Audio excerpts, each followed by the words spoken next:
to the Weekly Bioanalysis, a KCAS podcast. Hello and welcome to the 72nd episode of the Weekly Bioanalysis, the official podcast of KCAS Bioanalytical and Biomarker services. KCAS is a bioanalytical CRO serving the pharmaceutical and biopharmaceutical industries for over 40 years. My name is John Perkins and I have been in the bioanalytical LCMS space for over 29 years.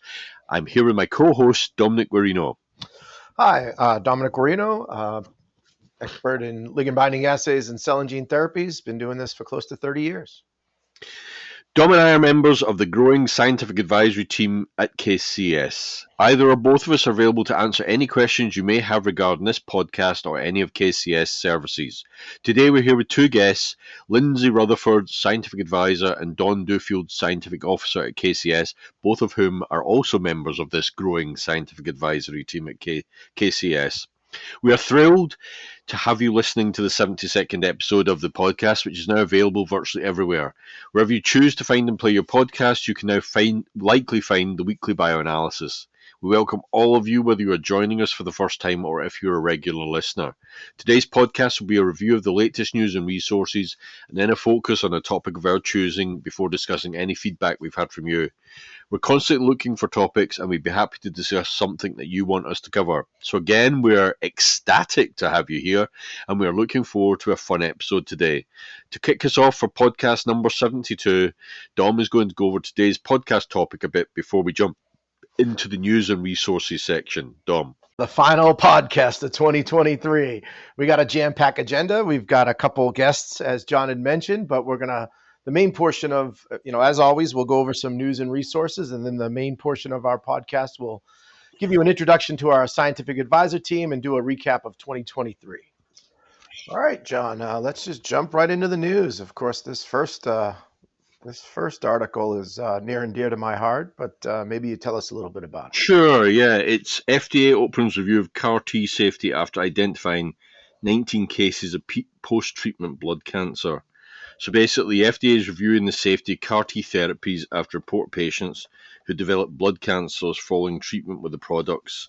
That's an inquiry that's almost certain to raise questions about the class as developers seek to expand the use of CAR T therapies. This is a bit, so bit of background. It's like, you read the article and there is what's the word? There's a possibility of secondary cancers from any cancer therapy. Mm-hmm. You read that the number of patients who've been treated is in the tens of thousands, and they're citing 20 reports. This is one of these. You watch the reaction, and the markets got spooked. So CAR T developers really got impacted by this in terms of share price, etc. But there's a number of comments, well, maybe this is just a storm in a teacup, because really it's a tiny proportion. And I think people are waiting to see what comes of this, because I'm not sure. It may be more of a news story than it actually is. But I'll pass it on. No, absolutely, John. Well said. Like there's a couple things. If CAR T cells, if the audience doesn't know what they are, they're typically autologous self T cells that are engineered. They alter the T cell receptor to go after a specific malignancy, or they're starting to treat immuno-oncology with it initially, but there's lots of rare diseases, autoimmune. But there's a couple things here. As you mentioned, John, anybody who develops a cancer is susceptible to more cancer. That's just unfortunately how it works, right? Yep. That's kind of the senescence cycle. Although some adults, some not always age related, but frequently it is. And so that's like kind of the first thing that everybody, I kind of have to take a small step back and think about. And then, as you mentioned, wow, I did not realize how many CAR T cell therapies have been done, John, right? Like almost 20,000 at or what was it, like close to 20,000? It's 17,700 at Gilead. That's two of their therapies. There's basically six CAR Ts been approved since 2017. So this is in that time frame from 2017. There's one from Bristol Myers Squibb and 270 Bio, Abecma, Bristol Myers Breyanzi, Janssen and Legends Biotech's Carvicti, Novartis' Kymria, and Kite Pharma, who are the Gilead subsidiary to Cartus and Yescarta. So Gilead talked about 17,700. One of the investigators on Kymria talked 500. I think BMS talked another just shy of 5,000. So it's an interesting one. 20 reports, right? So 20 reports of all those donors. And so so it's reports. So again, it's not.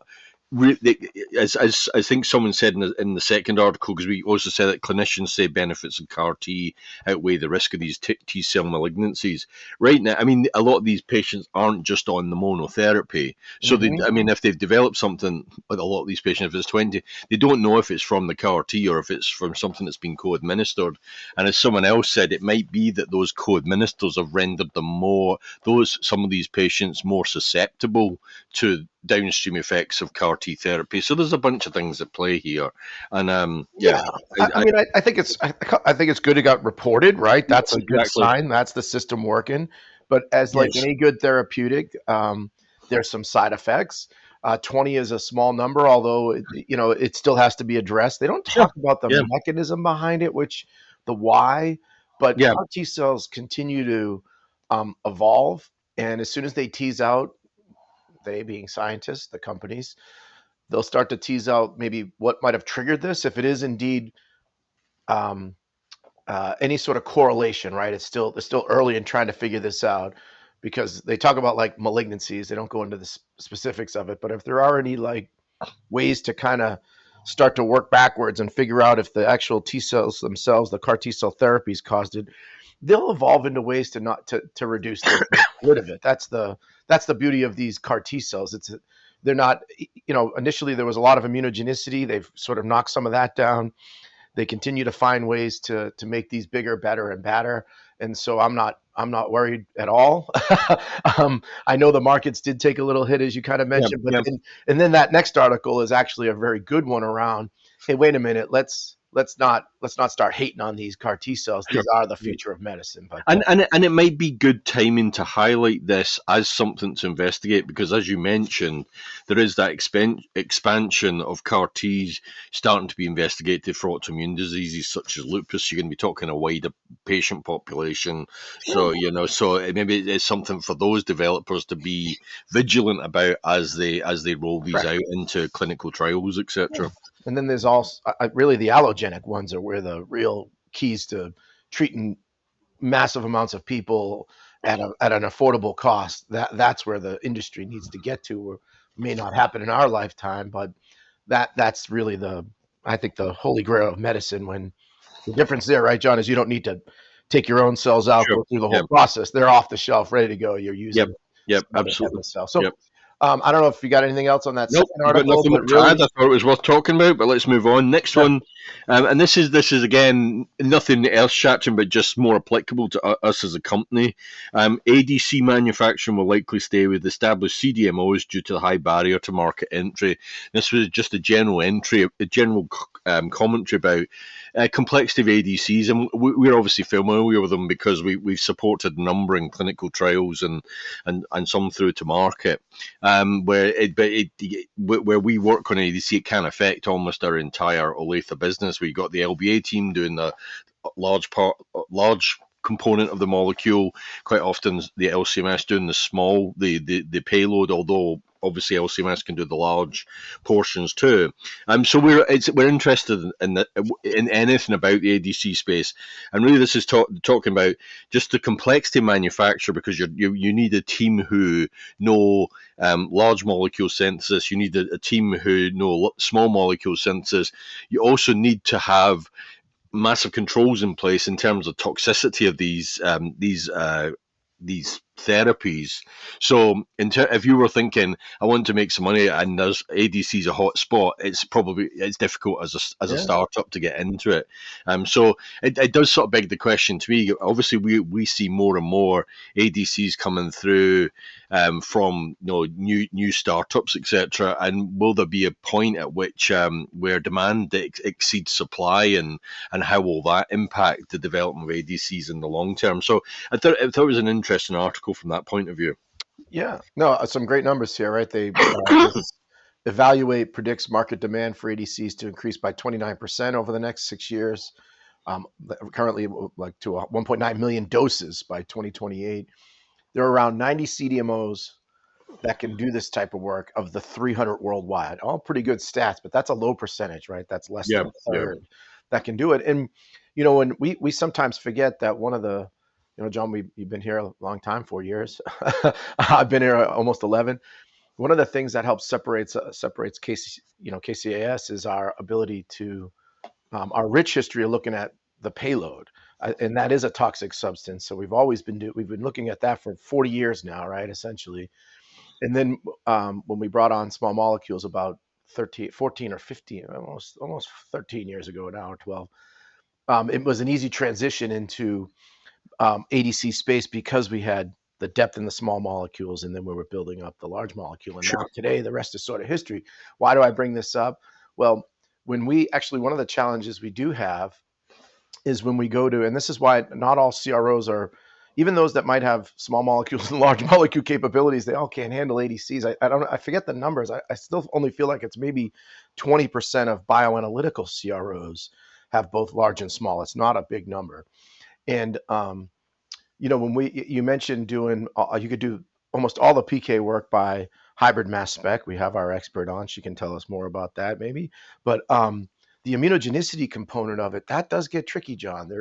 That's the hard part. Where if we have to put a biotin onto an ADC, there's not a lot of free amines. Oftentimes, the payload is put on, so then we have to almost take that payload off, try to get a biotin or ruthenium lag label on, and then try to put the small molecule kind of back on it. Sometimes we actually outsource that, John. That's why I went on a little diatribe there. But this is not easy space. We've been doing them for close to 5 years, and obviously I'm a little biased towards us, thinking we're the world's experts in it. But I hope everything I just said made sense in terms of not just licenses for stuff. There's a whole lot of complexity when doing these, and certainly I feel like we've been marching towards being the best at it. But I don't know any other parts on that. I think you're right. I mean, we talk about that ability to do large and small molecule within a company, but also where we differentiate ourselves is doing it all on one site. And my previous history, large and small were hundreds of miles apart. So even support of an ADC would be tough if you were splitting it between the LBA side and the LCMS side, because you get a logistics piece, and there's not, you've obviously got stability to be aware of, so it does become much more difficult if you don't have everything all under one roof together. So that is definitely one. If there's a few reasons there why we are a good fit for ADC support. Yeah, no, I'm amen. I know we got a jam-packed show. Maybe we'll just move on to our next. Sure, article. absolutely. I just, like I said, I was always interested. This article is basically the Sanofi Boehringer Ingelheim test key immunology drugs in new scleroderma trial. Sorry, scleroderma. And this is talking about a guy. The intro is a guy who has worked. He's been a VC, and obviously helped get a number of biotechs off the ground, developing medicines, etc. But he is one of us. I think it's a rare disease. He has a mild form of scleroderma, which is, let's see if I can find what it is. The condition causes inflammation, fibrosis in the skin.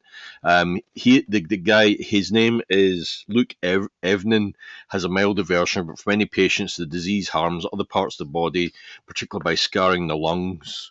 And so he's chair of the Scleroderma Research Foundation, and he's looking to build a registry of patients and then also help with studies. Now, the reason why I'm touching on this, because we touched about rare disease quite a lot.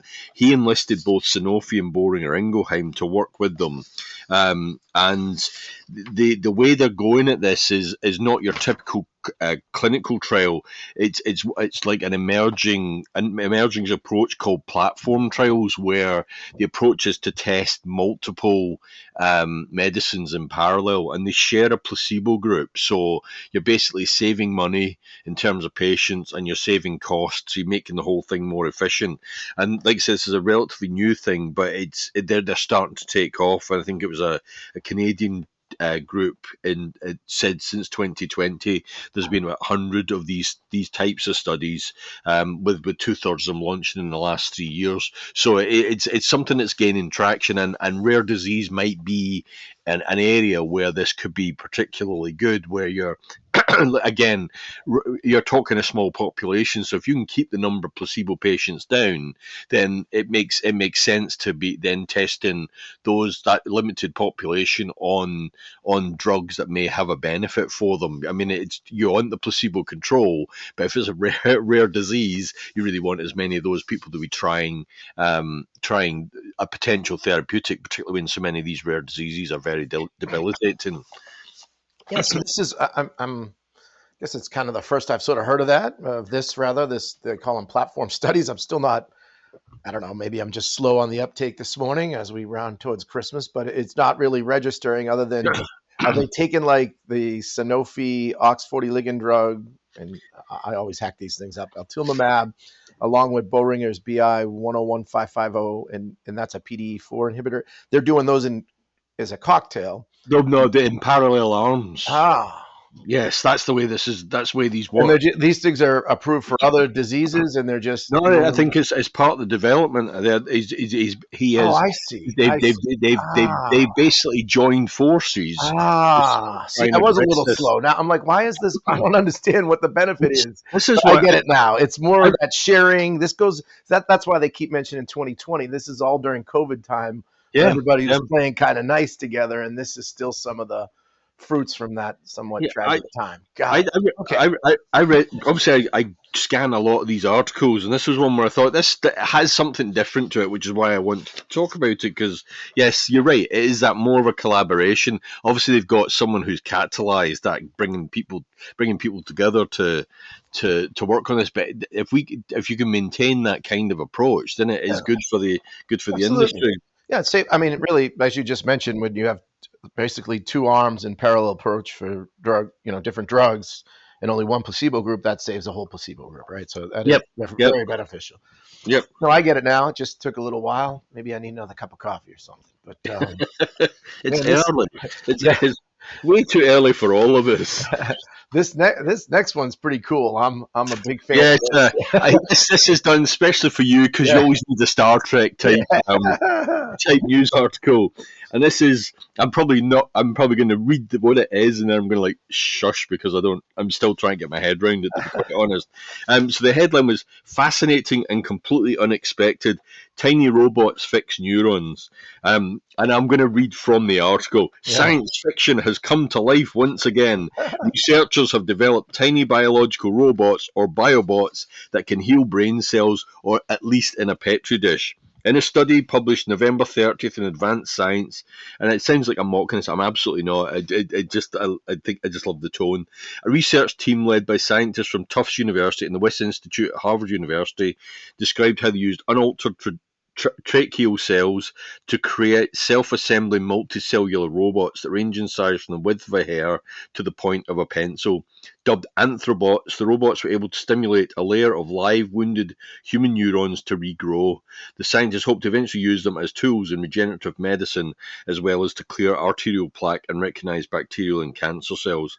So this was something, the group have worked on similar things before, but actually more from the approach of using these cells to heal themselves. This was the first time of actually trying to use the cells to heal other cells and obviously repair damage. So it's one of the colleagues is a guy called Michael Levin. So now trying to figure out how the healing mechanism works and what else they can do from here. So I'll pass it back to you. Yeah, this is it is so cool. It reminds me of the Transformer movie where the head of the Decepticons there is getting himself rehealed by these little bots that are literally kind of restructure him and putting them back Yes, together. it's a short step from there to Scotty's salt pot that he basically scans over a wound Yeah, and cleans it all up. exactly. It's Megatron. No, it's not Megatron. Oh, maybe it is. I don't know. But anyhow, it's been a while. But this is stuff that I dream about. And one thing you said at the end is like clear arterial plaque. It's like, oh man, I would love to just take a big sip of bots and eat away, my friends. No. So anyway, no, this has. I mean, again, the key piece is it's in a petri dish, right? So they're still in. Yep, absolutely. Yep. And then there's just so much they can do here, right? They talk about using tracheal cells, which is really cool because that's a pretty unique cell to grow. And then they're like looking at taking like amphibian embryonic cells as part of it, right? They got all sorts of different things they can do from here. But like anything else, the real key to this is you can grow just about anything. It's getting it to like cue the right way to so that it functions properly, and they're getting better at that too. If you know what I mean, like getting the neurons and everything to because you can grow a neuron, it can't. There's so like think of it, thousands and millions of them have to kind of come together, so they will attach to each other, but they just don't do it like in the right circuitry, right? And so they have found ways to kind of enhance that with like bridging. They have certain scaffolding they use, and this is just the next iteration of that. I imagine they could put a scaffold of cells on you and have this because they actually can do those types of healing, and that has helped. People are starting to paraplegics are starting to have movement, and this is just one more step towards. I don't know what our end game is if we want to live forever, John. But I would love to be in my 80s or 90s and be able to take a little vial of robots here, or what do they call it? These anthrobots, and clear out my any sort of arterial plaque that I might have, or even bacterial infections and cancer cells is what they're talking about, right? So this is amazing stuff, and I think this is why I became a scientist, is dreaming of these types of things as a kid, and here we are, and good luck to them. It's a lot of the joy of reading these articles. You find out what other people are working on. It's like, how did they start that? But oh my god, it's amazing. Yeah, I mean, it's all about figuring out which cells have the right properties to maybe go in the right direction, and it's like it's all about the cell structure of these cells to be in their trachea with the cilia that help push out mucus, and I mean it's great. Yeah. Anyway. You mentioned Scotty, it just all that stuff like I don't know, 3D you can 3D print an organ these days, so who knows, maybe these bots will help get that organ to function fully, right? It's a combination of things that the sciences will just come together, kind of as we talked about in the previous one with the platform. Yeah, and we talk about this lots of times. It's you're right. This is in the petri dish. It's early stages, but that someone else is going to read that, and it's going to set off a trigger in their head and generate more ideas, and it will move forward. So science is all stepwise. So these little baby steps will get somewhere. I'm not like you said earlier. I'm not sure whatever the end game is will happen in our lifetime. But if it benefits someone, sign me up. It's great, Yeah, sign me up. I'm in. I'll take it. Yeah. I don't always say that, do I? I'm not always some stuff. I'm like, I'm going to wait on that one. But that I want little robots running. If I can plug my head into a USB port so I can learn kung fu like the Matrix, I'm doing it. I think the term robot is a little bit misleading though, because obviously you think these little mechanical devices, but these are cells. So I wonder if robot really is the right term. They call them little bots, right? But I don't know. Maybe I'm just let me play that this is Transformers movie and they're gonna rebuild me and I'm gonna live forever. Yeah, maybe I'm just splitting silly on that one. Who knows? You're feeling a little mitotic today? No, I'm just kidding. That was terrible. So I think we're done with the news, so we can move on to our main topic. Yeah, we got an exciting main portion today, right? We got our scientific advisory team here. Maybe there's a good segue into this, having them start to introduce themselves. Sure, let's give a bit of introduction here, because there's some background to this. So obviously, we're now at podcast number 72, and sometimes we find that even scheduling the recording can be a challenge just due to busy schedules, etc. As KCS has continued to grow, we've expanded the scientific advisor team, and probably in the long term, it won't always be you and I or Dominic and I doing this podcast, but other people will step in depending on people's availability. So we thought this, as we're coming to the end of the year, would be a good opportunity to introduce two more members of the scientific advisory team who may be involved in some capacity in podcasts going forward, and then just have a general chat about review of 2023 and where we see what we see coming up in 2024 and everything else. It's always nice to have that kind of look back and look forward at the end of the year. But yes, I think the first step is really to sort of reintroduce Lindsay Rutherford, who's a scientific advisor, or more on the LBA side of things, and I'll let Lindsay introduce herself, and then Don Duffield is scientific officer, and Don's on the LCMS side of things. So I'll pass it back to you, Dominic. Well, I don't have much else to add other than these are some great colleagues and teammates. And so why don't we let Lindsay introduce herself? Yeah, let's hop in. Hi, yeah, I'm happy to. So, Lindsay Rutherford, I'm a scientific advisor, as was stated, at KCS. So, I've been here now about 6 months. So, starting to jump in and learn. And so, prior to working at KCS, I worked at another CRO, and so I did that for several years. At that CRO, I led the large molecule method development group. But during my time there, I started to do some on the scientific advisor type job there. So that's kind of what brought me to here. But prior to that, just some of my background, I have a PhD in chemistry from the University of Arkansas.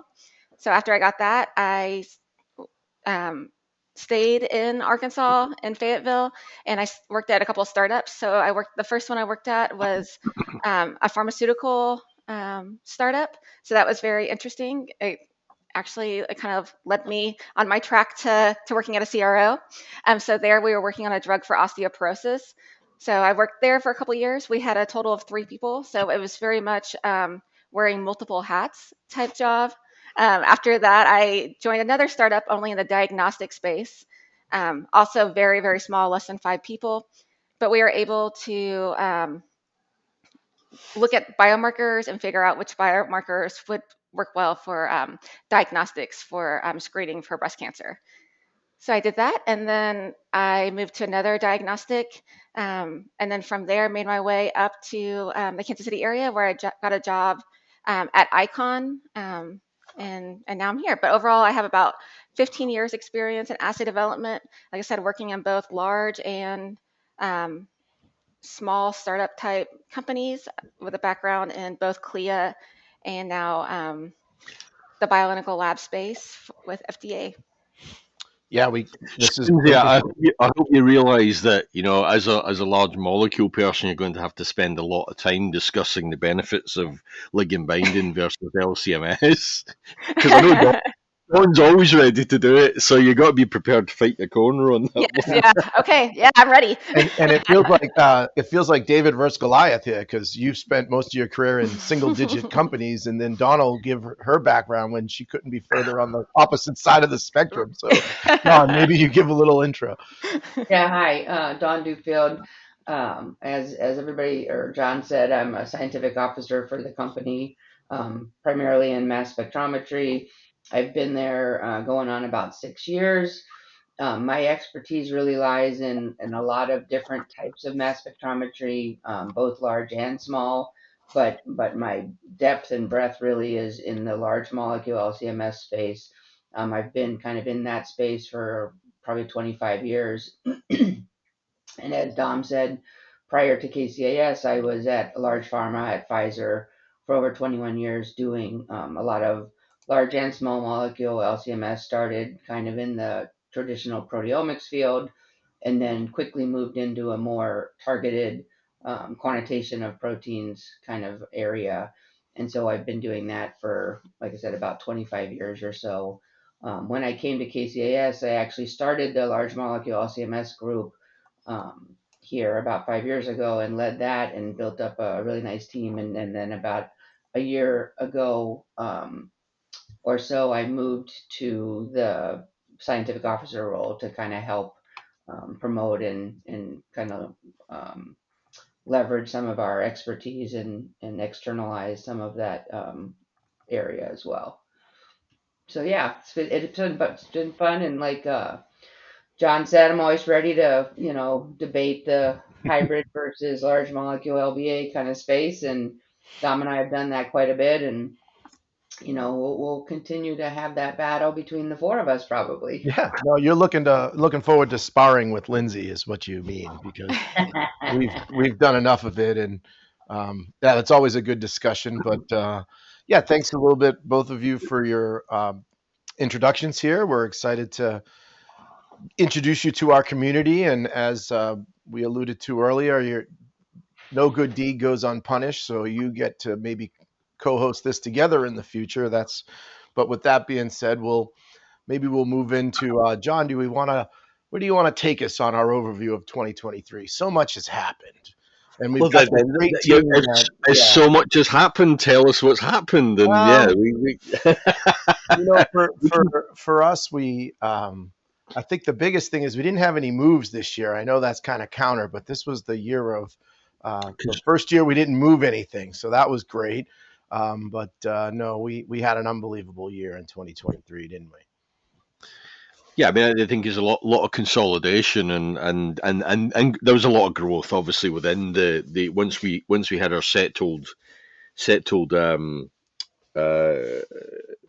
Laboratories, right? labs, Multiple. etc. We had a move, and we had two moves in 2022 that led to substantial growth. I mean, our head count. Maybe we just start there. I believe our head count went up like 50 or 60 total people this year that we've onboarded, including Lindsay, who's here. I think that's one of the biggest areas because we're only as good as the people that we work with. Yeah, that was a big part of our initiation this year. Yeah, and every time I visit the site, I see new people I've never seen before. So yeah, it's constantly changing. Now that I think about it, we hired 10 in Lyon, I think 15 in Philadelphia, and like 50 in Kansas City in 2023. So we're borderline on almost 100 people added to our organization, and that's not through any mergers and acquisitions. That's like hiring people. So that was been a fun ride to see all these new faces and new teammates. Yeah, I mean, I think again on the LCMS side of things, I think we're continuing to see that trend where we're seeing more complex entities for assay development, particularly within the hybrid team. But it's not just there. I mean, we've seen a lot more requests for oligonucleotides, which come with their own challenges. The small molecule is constantly there, and we will touch on that in the next section. But we are definitely seeing a lot more complex entities that we're being asked to work on, and so we talked earlier about antibody drug conjugates, but towards the latter end of the year we're now looking at ARCs, and I'll let Don expand more on that. Yeah, maybe John can. Sorry, John, go ahead. No, go ahead. That's absolutely fine. Yeah, I think it'd be good to even, Don, maybe you elaborate a little bit on what we've been seeing in the hybrid space. And Lindsay, you'd be ready to talk about the immunogenicity of that, because that's really the part of the piece that you would be focusing on, because a lot, or some of it is done by ligand binding assay. But Don, maybe share a little bit around how you're solving problems specifically in the ADC space, the oligo space. You can take us wherever you'd like, but tell us about what you how you solve problems in 2023. Yeah, I mean, so I think as John said, the molecules we're encountering in the last couple years even are just becoming more and more complex, and that's where I think there's a nice space for the hybrid, because the hybrid allows you to look at lots of different parts of a molecule without being completely reliant on reagents. And so specifically, we've spent quite a bit of time this year on lots of different types of ADCs. These could be, the traditional ones where you have an antibody, a linker conjugated to, a toxin or a payload. But then there's also a lot of other things, as John alluded to, that are being conjugated to antibodies. And we've looked at things like other peptides that are being conjugated, other oligos or siRNA pieces. So that's your your ARCs or your ARCs, so your antibody RNA complexes or your antibody oligo conjugates. All of those seem to be something that is coming and emerging more and more. And again, I think hybrid seems to lend itself to a good approach to doing this, because you can, by LCMS, you can look at, different parts of the molecule. So you can look at the antibody part, you can look at the linker if you're interested in it, and you can look at, the whatever business end of the molecule is, whether it's a payload, an oligo, or a peptide, or something else. So we do quite a bit of that type of support, and we're less reliant on some of the key critical reagents, and then can kind of multiplex lots of different things. So that's something that we're spending quite a bit of time on, and have a lot of different types of case studies that we've developed this year. And it's pretty exciting field, and always challenging, and we like to rise up to the challenge and do as much as we can to solve a particular problem, or get a correct solution. Yeah, I mean those ADCs And again. Oh, go ahead, John. Go ahead. Sorry. no, go ahead. Go ahead. That's fine. Go ahead, Dom. No, like Don, the ADC space is growing so much in terms of you touched on a lot of things there, but these ADCs that have like um, pro forms where the binding of the FAB is blocked until it hits the tumor microenvironment. That's been a great engineering or advancement in the ADC space, but of course that leads to bioanalytical challenges, right? And then you've got click chemistry where the small molecule isn't released until you give it a second small molecule. Which again, these are all like, to me, they're just fascinating stuff. But that's some of the stuff you've been tackling. I don't know if you want to add a little more, but then we'll shift over to Lindsay in a second here. But Yeah, what I are your mean, thoughts on that? Because that's where those are the heavy And lifters, and I feel like. Yeah. Go and ahead, John. and I mean, you want to talk on some of the linkers as well, and the complexity of those in terms of analysis. So it's not just the antibody and the payload, but in some projects it's been variable linkers as well, and working with them. yeah, so it really can come down to, how the ADC is constructed, right? What type of conjugation chemistry you're doing. I think during the news part, when you guys were talking about ADCs, Dominic was kind of referring to, sometimes if you, let's say, use a lysine conjugation, your lysines now may be tied up with your payload, so you're less able to get other biotinylations or other labels on there. But again, that's only one type of conjugation, right? The newer ones are site-specific conjugations, or there's a lot of cysteine conjugations. And so how it's conjugated, how many payloads, let's say, for example, if it's a payload, are attached, become, all relevant for how you're going to approach and the strategy you're going to use to interrogate or prosecute these targets. And so you can have different types of linkers, as John was saying. They can be cleavable linkers, which again offers another route of, you know, um, real estate for us to kind of go after analytically or bioanalytically.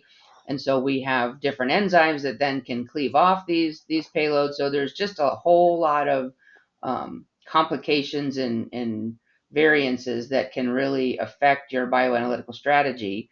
We have some where we did one project which we took essentially like a generic, quote unquote, generic approach, similar to how you would do a generic mAb by hybrid, and you're kind of following the FC fragments that everybody's familiar with in the human sequence, and this would work in a preclinical or a non-clinical species.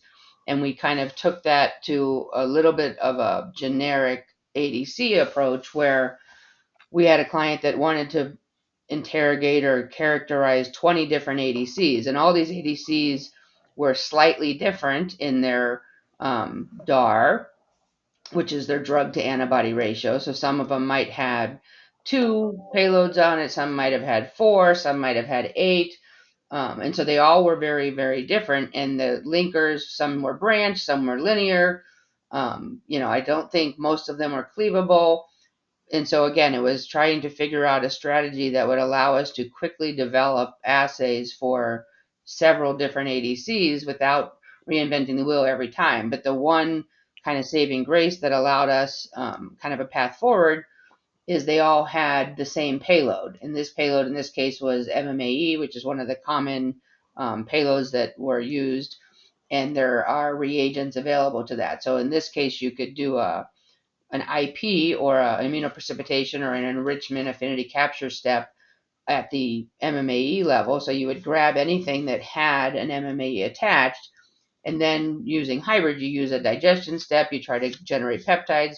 Then we would digest it and generate different peptides for the FC region, which we understand. So with one assay and one general strategy, we could quickly develop kind of a quantifiable assay for all 20 of these different ADCs, and then we could, look at stability, and we could look at PK and get profiles, and all of this worked really well. So it was kind of taking, a combination of a generic approach, but then extending it more towards this, ADC space. So that's one of the areas we do, and then, the other one really, as John said, oligos right now is becoming, very popular, and we can talk a little bit more about just general oligos, but then also oligos conjugated to antibodies as well. So all these are really interesting new modalities that present a lot of complicated bioanalytical challenges. So having a lot of tools, in your toolbox allows you to really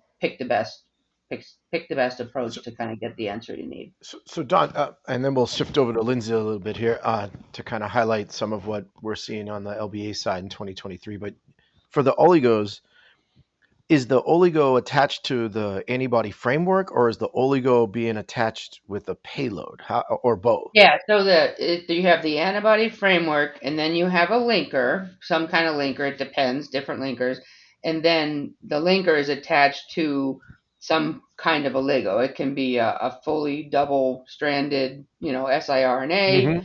It could be an antisense, depending on different things. And so again, it's what you would measure is the what you would call quote unquote the payload, the business end of the molecule, right? Is the antibody, is the Sure. oligo, right? Yep. It is the siRNA or the piece of RNA that you're kind of going after. So I think we could sit here and talk all day about let's just call it protein conjugates, not just ADCs, right? Yeah, yeah.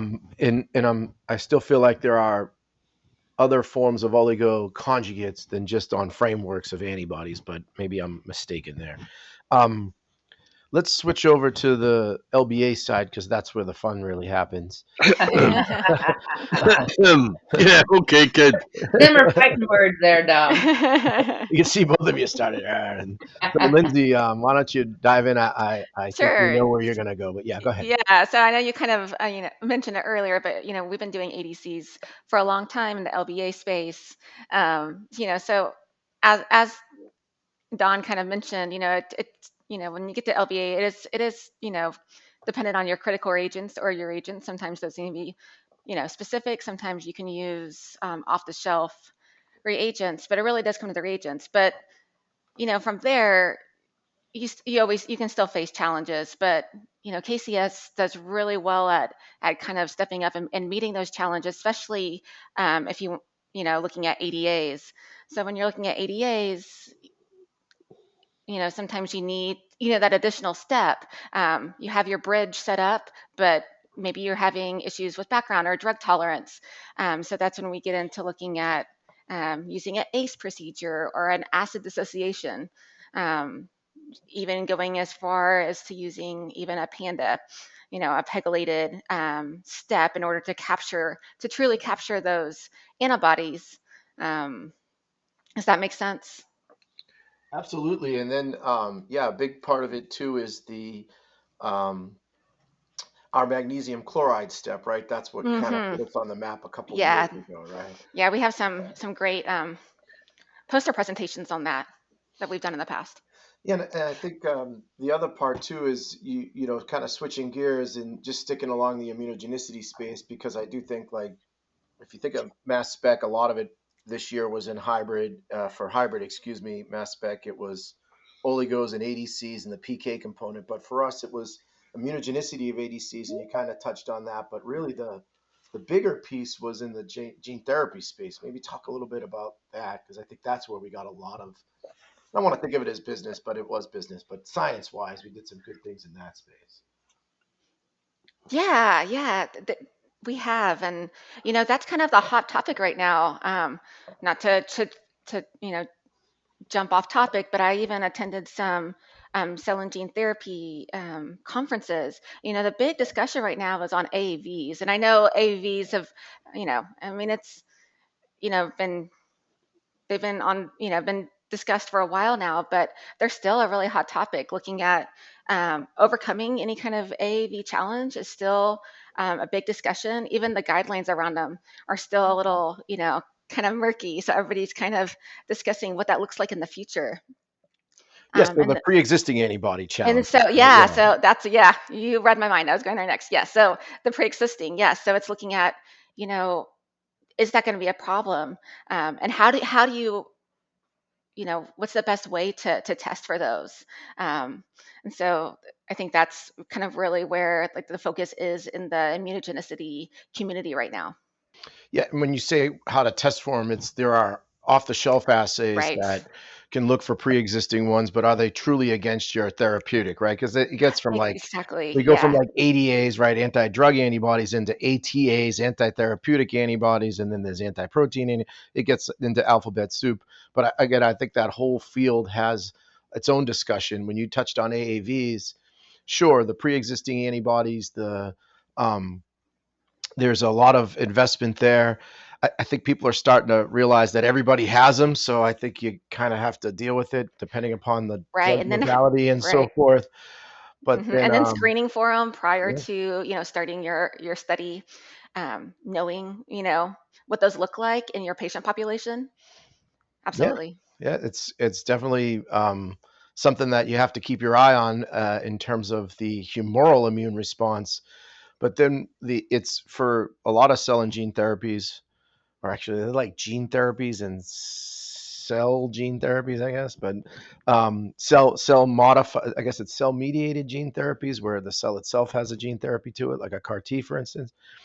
All those therapeutics are starting to have challenges with the cellular immune response, and that's not a ligand binding assay. That's more in that flow and ELISpot assay. So we're Right. kind of veering from maybe where your expertise is and more into where some of mine lies. But it's still, the humoral one is a lot of the focus on these gene therapy or any sort of AAV, and that's not only the AAV portion of it or the drug part of it or the therapeutic portion. That's one immunogenicity assay, one anti-therapeutic assay, and then of course the transgene, whatever's you're trying to knock in, whatever protein that can be actually quite immunogenic to the patient who may not have Absolutely. that protein, right? So you're Right. knocking in a foreign protein, and so that's the transgene business of it. So in these types of things, you typically have two immunogenicity assays for just the anti-therapeutic antibodies. We haven't even gotten into neutralizing and other things. So, okay, we've usurped a lot of the time here on the LBA side. Maybe we'll swing it back into bring in our other colleagues. So what else do we want to kind of touch on? I think one of the things we want to talk about, I mean, basically the interest in science has led us to do a number of presentations at meetings to really cover this. I mean, I'll toot my own horn a bit. I presented on oligonucleotides and also some hybrid stuff. But one thing we don't talk about the small molecule piece much, but we did a poster which then became an oral in Barcelona, just talking about analysis of urea. So it's a 60 molecular weight biomarker, very very small, and that's an equal challenge for mass spec. But Brian Parmentier's method development team really sort of really upended their standard approach and came up with what I thought was a really elegant assay and really nice one to have, out there presenting to people. So we're in a fortunate position that we can pick the science off our colleagues and be able to go and talk about some of the nice, elegant work that our internal teams are carrying out. Yeah. I mean, Don, maybe you can tell us a little bit about, you've been a busy person in 2023.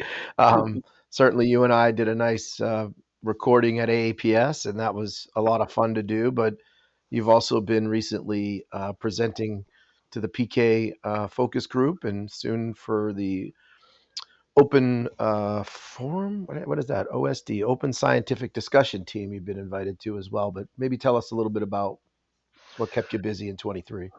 Yeah, I mean it's like you said, getting out there. I think what I find in science is there's always kind of what is sexy, right? There's a certain technology that's like, oh, it's the up and coming. Everybody's talking about it. It's the big buzz. Everybody goes to those talks, And the last year, I think, as Lindsay said, cell and gene therapy had a big area.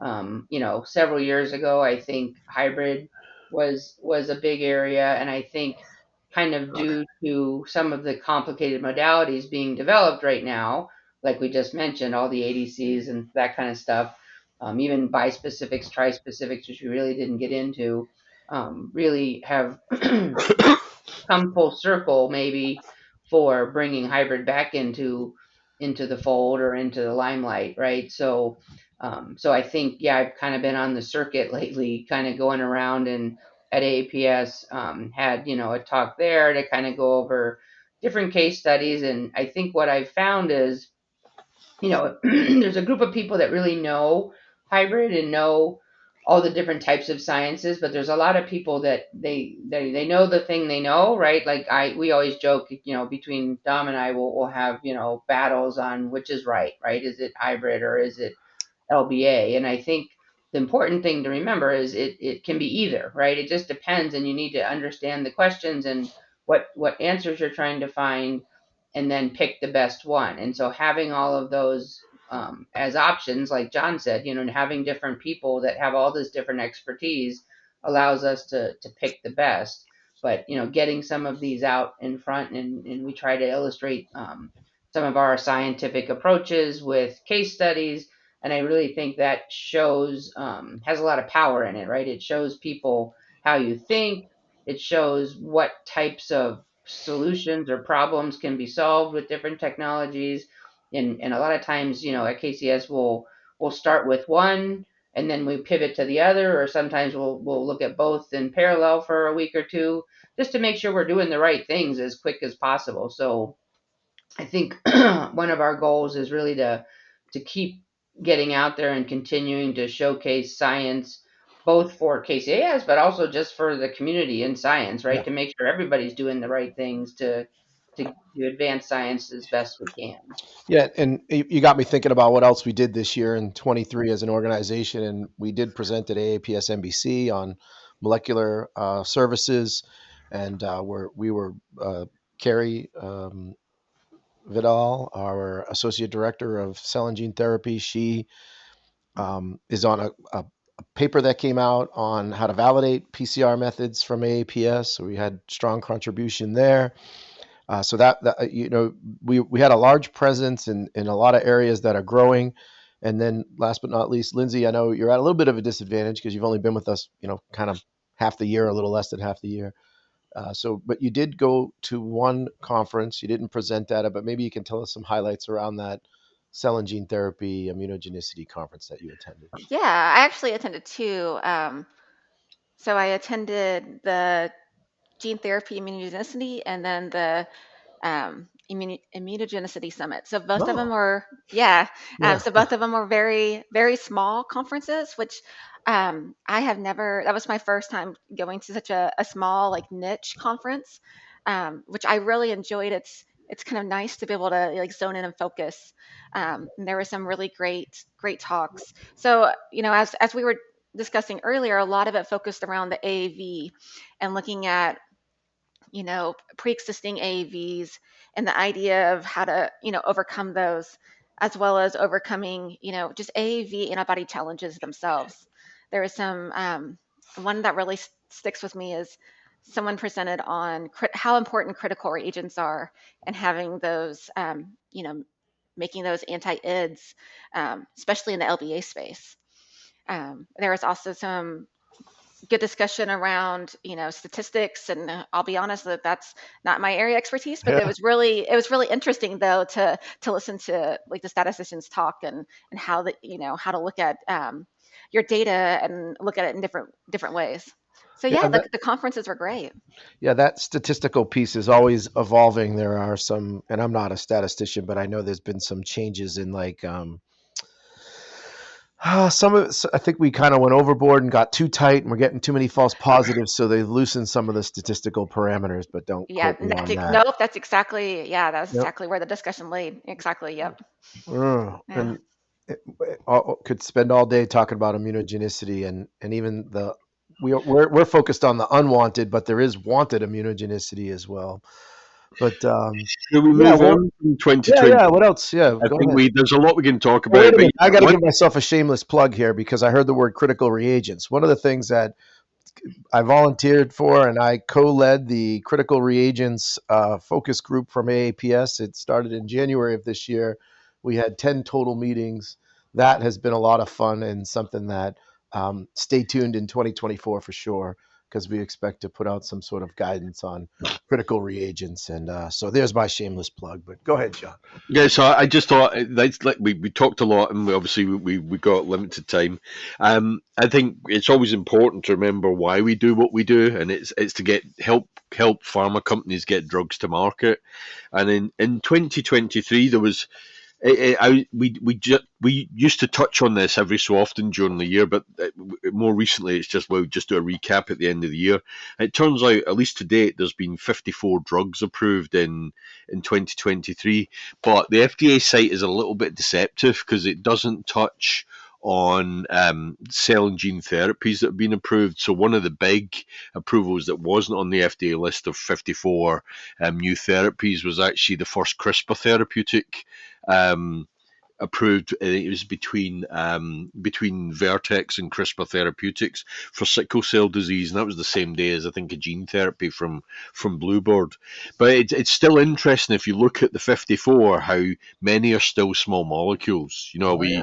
There's 54 approved, and 30 of them were small molecules. There's a lot of obviously MABs, bispecifics, and actually split out peptides from small molecules, but if you looked at them as a smaller entity amenable to mass spec, it's still, that 30 small molecules just rises. So it's, we talk about these, like Don talks about the sexy science. We talk about, these large molecules and all the challenges for us, but right in the background, the small molecules are plugging away, and that's where a lot of our medical needs are still being met. So it's always nice to touch on it, but it's been a good year for new things coming through.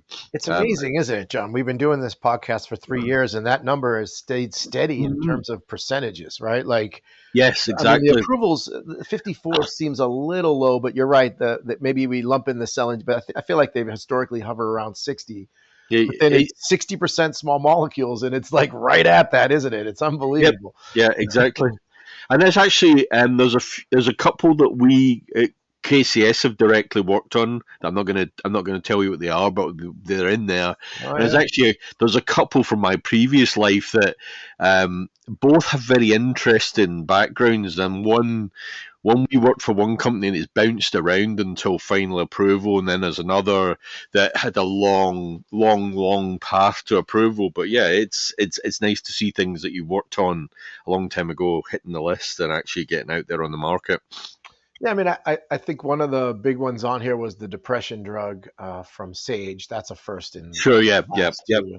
yep. The postpartum depression, that seems to stick out to me as like a, and then the Biogen drug, which had a lot of controversy this year as well with its treatment for Alzheimer's. And Well, the other thing I think you got to remember is even if you're developing small molecule drugs, you could have large molecule biomarkers Sure, that you're yep, trying to yep. modulate, right? So every drug, whether it's small or large, has a large, analytical challenge because you're looking at both the drug as well as the PD or the pharmacodynamics or the biomarkers, right? What the drug's doing to the body. And so there's always lots of challenges, whether it's small or large. You have both in almost all cases.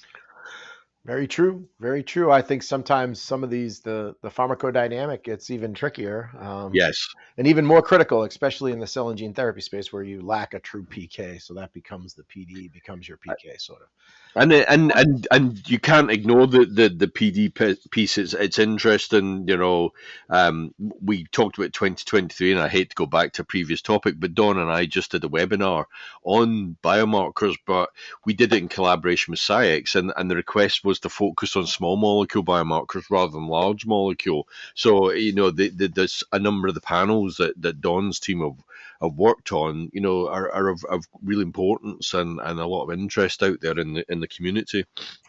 Yeah, I Well, and guess. the other, Oh, yeah, go the ahead. other thing I would say is, again, with PD or biomarkers, you have, the endogenous background you have to deal with, which becomes very challenging from a standard curve, standard addition, as well as, just lots of other things that make these things challenging. Sometimes you don't have standards at all, right? You don't have a reference standard, and that can be extremely challenging when you're trying to develop an assay. So, Oh, like an immunogenicity assay.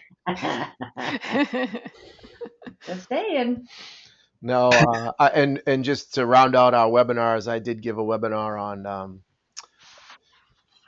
cell and gene therapies. It was cell mediated and humoral immune responses, just immunogenicity to cell and gene therapies, and I kind of talked about that earlier. But there's a that's going to be a huge demand in the coming years around not just the traditional humoral immune responses, meaning measuring antibodies, right, detecting anti-therapeutic antibodies. It is those cell-mediated immune responses, which will be the probably some of the hallmarks to help try to. We touched one of our news articles on the malignancies from CAR T cells that we're seeing. That's more than likely some form of a cell-mediated immunogenicity response. And stay tuned there. It's only going to force the industry to have to invest in that more, because they are really only two ways to kind of monitor someone's cell-mediated immune responses, and that's by flow cytometry and ELISpot. And it doesn't get any harder in the bioanalytical world than validating those types of methods. Well, and the other thing with the cell and gene therapy, right, is your drug is actually, let's say, the gene, right, or the RNA that you're dosing, but so that's your PK, right? Your RNA or DNA piece is your PK.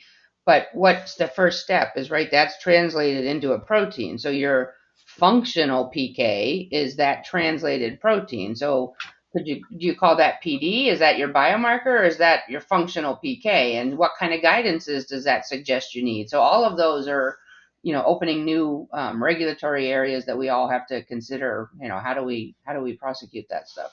Mm. So that probably rolls us nicely into what can we expect in 2024, because that's obviously going to be a lot of the discussion, and at least in those realms where because again it goes back to what I said earlier. As we deal with these more complex entities, the number of conversations I've been part of where someone said, yeah, but we don't really have guidance for that right now, and we're not, we're still feeling our way around it, and that is obviously going to shape where we go with the with as an industry. Yeah, if I had to guess, I bet you 60% of the drugs that are approved are going to be small molecules in 2024. Oh, thereabouts, yes. Yeah, I mean, I guess two things there. One is the hybrid space technically doesn't have formal guidance yet either, right? And it's been around for 20 years. Sure. So Yeah. it's kind of an assumption, and we have white papers and other things that guide us as we do on areas that are new and upcoming. But it's somewhere between a mass spec assay and a ligand binding assay, right? So it's like a limited reagent. You got to take the slowest step and use those kind of guidances. John, it sounds like you should start a focus group and make that happen. And EBF is certainly on top of discussing that stuff too. So it certainly does be an attention paid to it, Yeah, we're gonna wind this down. Lindsay, you got any thoughts on 2024? You've been a little quiet, but of course it's hard when John, me, and Don are stuck in the oxygen out No, of no. the room here. Yeah, I completely agree with Dawn. In terms of guidelines, I think that's going to be a hot topic. Yeah, even like AAV guidelines, right? Oh There's yeah, one. Yeah, absolutely. yeah, That's definitely where my thought process was. But yes. yeah. Well, stay tuned there. Don't worry. We'll get you out on the road show too. You'll be up on Yeah, stage. I mean, in terms of presentations, at least, well, semi-presentation, but getting 2024 off to an early start, I participated in a hybrid LCMS panel for Bioanalysis Zone, and that is, I think, going to be published in January. So at least again, it's promoting the KCS name before we move into conference season later in the year. So that will be out there. I'm losing track of how many things I'm supposed to promote, John. All I know is I'm just going to keep producing it, and hopefully somebody takes a look at it. If someone asks, I say yes, and that's it. Yes. Largely like this podcast 3 years ago. Oh, who would have thought we'd be here on number 72? I think Dawn is our leading guest, though. This is probably her 4th appearance. Speaking of which, let's start with normally we get with some feedback from our audience, which I'm being told there was a question. So while we pull that up. Yeah, you bet. So this is Jeremy, and we do have a little bit of feedback this time. Corinne says, "Thank you very much for letting us know about the webinars you were both presenting this month on the latest episode. I was unfortunately unavailable and unable to attend Dom's, but I found John's webinar with SciEx, and of course, Corinne didn't know that Don would also be on here, but Don was on that as well. Very insightful. How often are you active in these sort of webinars? Would love to be made aware of them when they come up in the future." Well, it's interesting you should be asking that, seeing how it's budget season and we're getting ready for 2024. I would think that at least once a quarter, somebody will be giving a webinar, and maybe even monthly next year. That's an aggressive expectation. Yeah, and certainly when we spoke to SciEx about the first one with them, we hope to make that more of a regular occurrence as well. I know that Jason Hanna, who's now leading our marketing, he will be reaching out to them in the new year to see where we can go with that. And we haven't heard from them what kind of response they've had, but as we work so closely with SciEx, that would be a really nice one to just keep going on a regular basis. Yeah, I mean, if I had to put a number on it, I'd say a minimum of 6 webinars in 2024 and upwards of 10 would be the goal. That's what our expectation is. So stay tuned. And part of it's really advertising it, right? So getting it out on whatever, LinkedIn or some avenue where people know about it. But we are redesigning our website, which will be launched, now. Don't steal any thunder for the next episode, because we'll have to KCAS bio you. We can definitely make sure we commit to posting all those on the website as a minimal place for people to look, if they're actively looking for something. So it's all good. Yeah. So, thanks for that question there, Jeremy. We're going to take a quick moment and do a little bit of the hot seat, because that's our tradition here. We're going to put Lindsay on the spot. Lindsay, what's your favorite adult beverage? If it's a wine, it would have to be a Pinot Grigio, but if it's a cocktail, I have to have either bourbon or whiskey and Sprite. Wow. But I'm very particular. I'm very particular about, the bourbon. The bourbon, yes. Yeah, and the wine. You had 2. You're like, look, if I'm in a wine mood, okay, I got this. And I already know Don's, but shots of tequila and margaritas, right? Is that it? That's right. Yeah. So I'm lucky in just having got back from Scotland. Both my wife and I bought whiskey back in duty free, so we have a ton of whiskey for the Christmas period. I actually, with meeting friends in Glasgow, we did a few bars, and then one place is called, I think, the Pot Still, that specializes in whiskies. So rather than ordering beers, we all had a few shots each, or a few drams each. Yeah, my wife is I found a couple that I hadn't had. So this trip tried Aberfeldy for the first time, and then another one called Fettercairn. I think both of which are Speyside, but both really, really nice. Is that an invitation to stop by, John? Sorry, say again, sorry? I said, is that an invitation to come stop by? Oh, any time. And the other part of it was, there's a lot, in common with the States, there's a lot of small gin producers cropping up all over the UK, and so in touring around Scotland, got to try Edinburgh Gin, St Andrews, and a couple on the West Coast. So it was it was a very educational trip in terms of the availability of spirits in Scotland.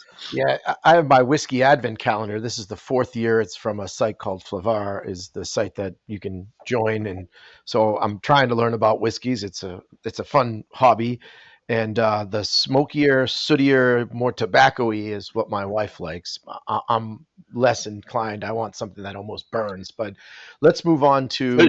It's just very quickly. Is that a bourbon whiskey calendar? Is that everything? It's everything. It's nice. Yeah, Okay. it's really cool. And this year the last year's wasn't so great. There was a lot of like just stuff that I didn't like. And of course, I always check the price on the because they give you a little like 2-ounce jig of 24 of them. You open one up each day, and you can look up. This year they've stepped up maybe just the price of whiskey's gone up, but they're much high. They seem to be higher end and better quality too, right? You kind of do pay for what you get. Yeah. Although most people think it's mythical, and some people say, "Dom, you don't know what the hell you're talking about. It's all burns." But I think we still got a few more minutes. Let's go to the Don. This is an obvious one for you. What's your favorite podcast? For the Weekly Bioanalysis? What's your favorite one? Well, of course, it's anyone that talks about hybrid versus LBA gets, a lot of energy going. So definitely like some of those. You mean anyone that you were on? No. Sure, of course. I'm a little self-centered. Sure. So, Lindsay, outside of this one being your favorite, you got one that you like? Yeah, I mean, I really like, the ones that you've done on COVID and as it's changed, as it progressed as we got new information. But I also really enjoyed the ADC that you did back in October of 2021, maybe. Yeah. But yeah. No, the COVID. It's interesting. A lot of people did find our COVID podcasts to be informative. They found that was a good way for them to, like we had a lot of listeners that were like, you're kind of keeping us sane. There was a lot of people who thought we were, because it's not easy to report on something like that, and not that we were reporting on it, we were just giving our take. And I think it's especially with it ever changing, ever changing as it went. So yeah, it was very interesting as your conversations grew, as more information came out. Yeah, thanks for that. We're gonna ask one more question for each of you. We'll start with you, Lindsay. What's your favorite meal to make? Anything that I don't have to make. But I'd rather meal to eat, not meal to make. All right. What's your favorite meal that your husband makes? And tell me, I've met him a couple times now. What's your husband's name? It escapes me. His Mike. Mike. So what's the favorite meal that Mike makes that you right like? now he's on this pizza kick. So, makes his own crust, and then we've done deep dish, we've done pan. So makes his own sauce. It's this whole thing. It's a 2-day process. I can even see John shaking his head that you mentioned the word pizza right now. Sorry. Right, John? Oh, we weren't going to get through a podcast without me talking about some sort of pizzeria. So thanks for bringing it up, Lindsay. That's awesome. Yeah. So he's got all sorts of different, like you talked about deep ditches. I'm sure I feel like when we were at the holiday party, he was talking about his crust. He's all into it. Oh, yeah. It's good stuff. All right, Don, how about you? Are you like Lindsay? Do you do the cooking, or is Rob making it all for you? No, it's a little bit of both. I think we like to make some good soups, right? Some homemade soups of different types. So we'll do that, and then sometimes we'll make a nice Alfredo, broccoli, mushroomy chicken kind of thing. Nice. So soups that's a good one. That we haven't really had anybody talk about that. Is it like a minestrone, or what do you? All kinds of different things. Yeah, we'll make a homemade vegetable soup. He'll make a chicken soup. I'll do like a potato and noodle soup. So it really depends on the day and the mood. I have a Mediterranean lentil one that I got from somebody in grad school. She was a professor. I'm going to make that. This is the time of season to make some soups, although it's like, I think it's going to be like 60 degrees here today. It's unbelievably warm. Yeah, so going back to Scotland, I had Cullen skink, which is smoked haddock in a cream-based soup. That's next on my list to try. Yeah, that's like famunda from between. That's gross. What did you have? It's called Cullen skink. It's great. It's really, really nice. And then this next couple of days, I'll be making a bunch of Scotch eggs ahead of Christmas, which are they traditionally an egg inside sausage meat, inside breading, fry it, and deep fry them, and they're fantastic. But I know I'm vegetarian in the family, so I'm going to be experimenting with different fillers around the egg. Yes, our question should have been, what's your Christmas dish? What's your Christmas we got a few more meal? seconds here. Yeah, what's your meal for your Christmas That's a good day? one. Go ahead, Dawn. You answer first. What's your Christmas meal? So we usually do a beef tenderloin, which is excellent, and then we do like a twice baked potato, sometimes a cauliflower casserole. It's pretty good. Lindsay?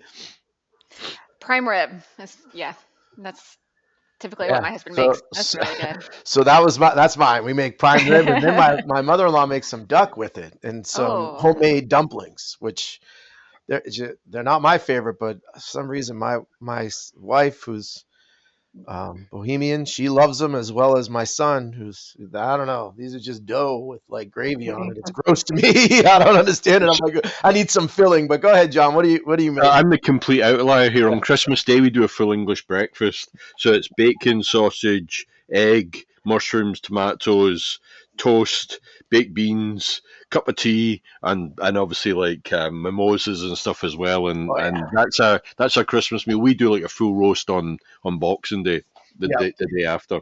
Anyway, we really should look at winding down, since we have other commitments. Okay. But it's all been a pleasure. I really enjoyed it. I could talk about the food and the Christmas stuff forever, but we really have to sign off. So thanks Dawn and Lindsay for spending time with us today. I hope everyone has a great Christmas /holiday, and we'll be back together in the new year.